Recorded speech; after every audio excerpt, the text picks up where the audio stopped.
whose broad stripes and bright stars through the perilous fight. It's hard to imagine NATALIE VILLARD, this confident young college student, signing the national anthem at an Orlando Magic game. Just months previous was living out of her car.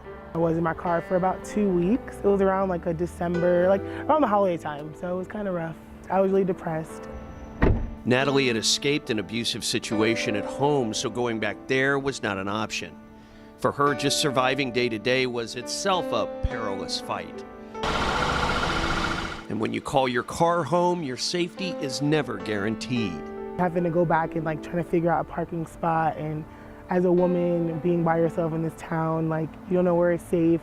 So that was kind of nerve-wracking. And I also had my cat with me in the car, so everything I owned was in that car. So if it got towed or something happened to it, I would literally have nothing. To avoid being judged, NATALIE hid her homelessness from co-workers and professors, but there was no hiding from her hunger.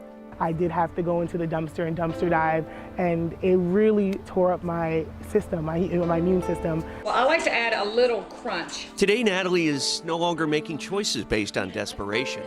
She lives at The Village, ImPower's transitional housing for young people 18 to 23. This evening, she's part of a cooking class, as is HAKIM Williams. After aging out of foster care, HAKIM bounced from one bad situation to another and ended up homeless. I don't have a mom, I don't have a dad, like grandma gone. Well, I hit rock bottom where I was like actually like staying, like living under like a bridge at one point in time. The Village offers residents like NATALIE and HAKIM safe, affordable housing combined with wraparound support, life skill classes like cooking. So we're gonna let them cook a little more. Budgeting, money management, transportation to work and school. Many things they never learned or had growing up in unstable circumstances. The Village program manager, Reggie Palmer, also serves as a father figure. There's not very many places like the Village within Seminole County, Orange County, Osceola County. We're one of the unique places there is, and our heart is just as big as it ever can get, because I think everyone that works for ImPower as well as the Village, we all love the young people that we work for. In the 10 years since it was established, the Village has been home to more than 200 homeless and former foster youth.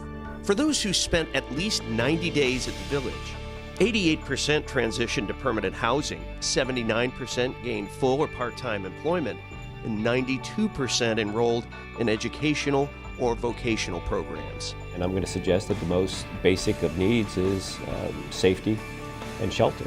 And this is what this program provides. It unquestionably is an investment. Sheriff Dennis Lemma says the Seminole County Sheriff's Office provides financial support to the Village as a way to help put at-risk youth back on track. We've seen way too often, especially young adults transitioning out of foster care or found homeless, not having the opportunities to really regain their stability and follow down a path of delinquent or, in some cases, criminal behavior. It actually assisted me beyond measures. After being headed down a path he says was leading towards jail or worse, HAKIM is employed, studying hospitality management and hoping to begin living on his own soon.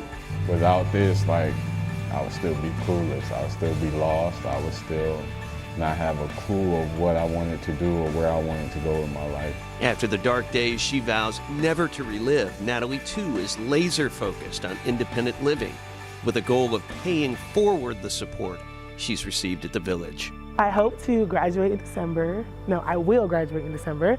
I want to eventually continue as a working American Sign Language interpreter and then use that degree to help me open my own transitional housing. Oh, the land of the free and the